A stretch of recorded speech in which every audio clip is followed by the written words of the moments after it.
18 सितंबर से ये घटनाएं घटित होंगी। मेष राशि मित्रों नमस्कार, मैं मयंक त्रिपाठी नव ज्ञान ज्योतिष चैनल पर आप सभी दर्शकों का हार्दिक स्वागत करता हूं।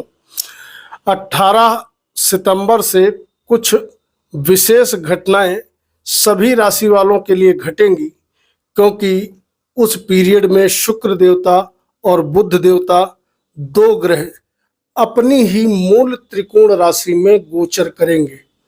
बुध कन्या राशि में रहेंगे और वहीं पर शुक्र ये जो है तुला राशि में 18 सितंबर से प्रवेश करके 13 अक्टूबर तक का रहेंगे और बुध कन्या राशि में 23 सितंबर से लगा करके 10 अक्टूबर तक का रहेंगे।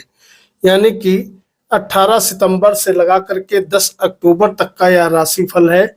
इस चीज का ध्यान रखिएगा।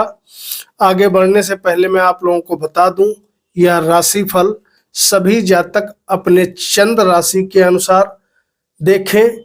जिनके पास लग्न कुंडली है वो लोग लग्न के अनुसार देखें, लेकिन अगर कुंडली आपके पास नहीं है तो ऐसे में आपके पास ऑप्शन नहीं बचता है। तो अपने प्रचलित नाम के अनुसार या चंद्र राशि के अनुसार देखो और थोड़ा बहुत उपाय करने की आदत डालो। इससे आपको विशेष लाभ की प्राप्ति होते हुए दिखाई पड़ेगी। जानकारी देंगे कि प्लेनेटरी पोजीशन किस प्रकार से है। तो बुध मैंने बताया कि अपने ही राशि में गोचर करेंगे, अपने उच्च भाव में, जो कि छठे भाव में इनका उच्च भाव पड़ता है। और आपकी कुंडली में बुध तीसरे का मालिक होता है और छठे का मालिक होता है। लग्नेश आपका तीसरे स्थान पे बुध के घर में बैठा है और शुक्र मालव्य नाम का राजयोग बना करके आपकी कुंडली में 18 सितंबर से बैठ जाएगा और ये लगभग 13 अक्टूबर तक का यहाँ पर रहेगा। यानी कि मान के चलो 25-26 दिन का यह राशिफल आपके लिए क्या कह रहा है उसकी जानकारी देते हैं। सबसे पहले बात करेंगे उन व्यक्तियों की जो जातक नौकरी कर रहे हैं। अगर आप नौकरी में हैं भैया, चाहे प्राइवेट संस्था में हो या सरकारी नौकरी कर रहे हो, तो आपके लिए ग्रह गोचर बढ़िया बना हुआ है। और जो जातक नौकरी में बदलाव चाहते हैं, यानी कि ट्रांसफर वगैरह चाहते हैं और अगर प्रयासरत हैं पहले से, तो निश्चित तौर पे ट्रांसफर के प्रबल योग दिखाई पड़ रहे हैं। इस समय आपके नौकरी में बदलाव हो सकता है यदि आप प्रयास करेंगे तो। अगर आप बदलाव नहीं चाहते हैं तो नौकरी आपकी बढ़िया तरीके से चलती रहेगी, कहीं कोई दिक्कत नहीं है। बॉस, उच्च अधिकारी सभी आपका कहीं ना कहीं सहयोग करते हुए दिखाई पड़ेंगे। स्थितियां शानदार बनी हुई हैं। इसके अलावा सबसे बड़ा शुभ प्रभाव दिखाई पड़ रहा है उन व्यक्तियों के ऊपर पड़ता हुआ जो लोग व्यापार कर रहे हैं। आपकी कुंडली में मालव्य योग के प्रभाव से सबसे पहला शुभ प्रभाव व्यापारियों को मिलने वाला है। व्यापार आपका सेल्फ का है तो उसमें विशेष उन्नति दिखाई पड़ेगी। अगर पार्टनरशिप में व्यापार कर रहे हो तो वहां भी स्थिति आपके पक्ष में रहेगी। अगर वैवाहिक जीवन में किसी भी प्रकार की मनमुटाव की स्थिति चली आ रही थी तो मान के चलो भैया, वैवाहिक जीवन में स्थितियां आपके अनुकूल इस अवधि में निश्चित तौर पर बनते हुए दिखाई पड़ेंगी। दूसरी चीज, जो लोग अविवाहित हैं और शादी के योग्य उनकी आयु है, तो लगभग 25 दिन के लिए, यानी कि 18 सितंबर से लगा करके 13 अक्टूबर तक का शादी होने के योग बने हुए हैं।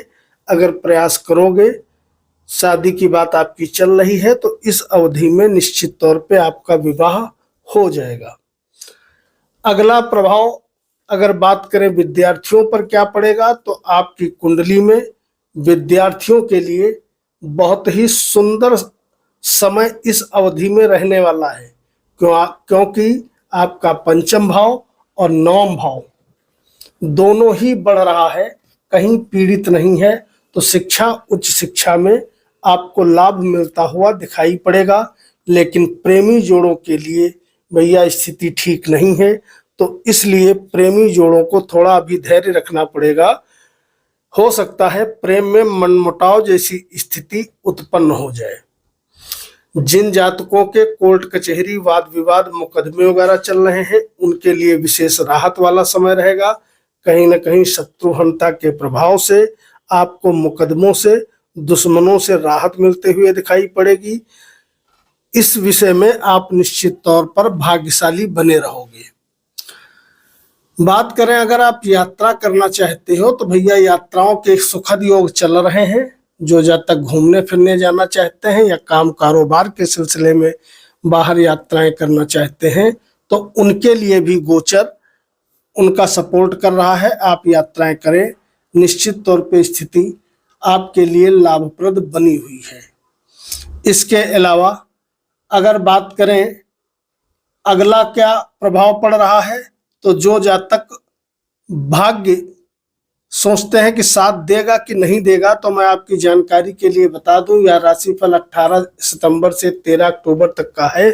इस अवधि में भाग्य आपके ऊपर जबरदस्त तरीके से मेहरबान है। निश्चित तौर पर भाग्य का आपका बढ़िया सपोर्ट मिलता हुआ दिखाई पड़ेगा। जो काम करोगे उसमें सफलता मिलेगी। साथ ही साथ तृतीय भाव में मंगल बहुत बढ़िया फल देते हैं और निश्चित तौर पे शत्रु राशि में जरूर बैठे हुए हैं, लेकिन यहाँ पर मंगल के प्रभाव से दैवीय कृपा बनने के साथ साथ कहीं ना कहीं एक अशुभ प्रभाव ये आपको जरूर देखने को मिलेगा कि यदि आपके नौकर चाकर हैं तो उन पर बहुत ज़्यादा आप आंख बंद करके विश्वास मत करिएगा। बाकी कहीं कोई टेंशन वाली बात नहीं है। निश्चित तौर पे सभी काम आपके बनते हुए चले जाएंगे। स्वास्थ्य की यदि बात करें तो इस अवधि में स्वास्थ्य आपका बहुत अच्छा बना रहेगा, क्योंकि न तो आपका लग्न पीड़ित है न लग्नेश पीड़ित है। तो स्वास्थ्य के विषय में भी आप भाग्यशाली रहोगे और कहीं ना कहीं मान सम्मान अच्छा आपको मिलता हुआ इस अवधि में दिखाई पड़ेगा। सोच में आपके सकारात्मकता बहुत ज्यादा बनते हुए दिखाई पड़ेगी। कुछ नया करना चाहते हो या कोई नई जगह पे निवेश करना चाहते हो तो समय की चाल आपके पक्ष में है। ये आप कोई नया काम यदि करेंगे तो निश्चित तौर पे आपको सफलता मिलेगी। बात कर लें अगर शेयर मार्केट से जुड़े लोगों की तो मैं आपकी जानकारी के लिए बता दूं, यदि कोई महादशा या अंतर्दशा आपकी सपोर्ट कर रही है तब तो आप शेयर मार्केट में पैसा लगाइएगा, अन्यथा शेयर मार्केट से अभी दूरी बना करके रखना आपके लिए सर्वोत्तम उपाय रहने वाला है। आर्थिक स्थिति की जानकारी और उपाय की जानकारी देने से पहले आपको बता दूं, अगर वीडियो अच्छी लगे तो वीडियो को लाइक करके कमेंट बॉक्स में अपने इष्ट देवता का नाम जरूर लिख दीजिएगा। बात करें अगर आर्थिक स्थिति की और उपाय की तो उपाय के स्वरूप इस समय मंगल देवता आपके ऊपर मेहरबान है। तो यदि समय निकाल सकते हो तो एक बार हनुमान चालीसा सुबह और एक बार शाम को पाठ करो, नहीं कम से कम एक बार तो पाठ कर ही डालो। इससे बहुत ही ज़्यादा बेनिफिशियल रिजल्ट आने वाले समय में आपको मिलते हुए दिखाई पड़ेंगे। ग्रहों की चाल आपके पक्ष में है। अगर आर्थिक स्थिति की बात करें तो आपका आमदनी भाव भी बढ़िया बना हुआ है, कहीं पर पीड़ित नहीं है। तो आने वाले समय में आमदनी आपकी अच्छी होते हुए दिखाई पड़ेगी। कोई भी काम कारोबार करते हो पैसा निरंतर आपके पास आता हुआ दिखाई पड़ेगा। और अगर बचत की बात करें तो आपकी कुंडली में धन भाव भी काफी मजबूत अवस्था में बना हुआ है, किसी भी प्रकार से पीड़ित नहीं है, जिसके फलस्वरूप जबरदस्त तरीके से पैसा आएगा भी और पैसा आप अगर चाहोगे तो बचा भी ले जाओगे, क्योंकि ग्रहों की चाल अच्छी है। केंद्र में मालव योग का जबरदस्त लाभ मिल रहा है, उधर गुरु मंगल दो ग्रह और आपका सपोर्ट कर रहे हैं, बुध देवता विपरीत योग बना करके बैठे हैं। तो इतने राजयोग बन रहे हैं, इसका लाभ उठाइए। कल मिलते हैं। मयंक त्रिपाठी को अनुमति दीजिए। नमस्कार।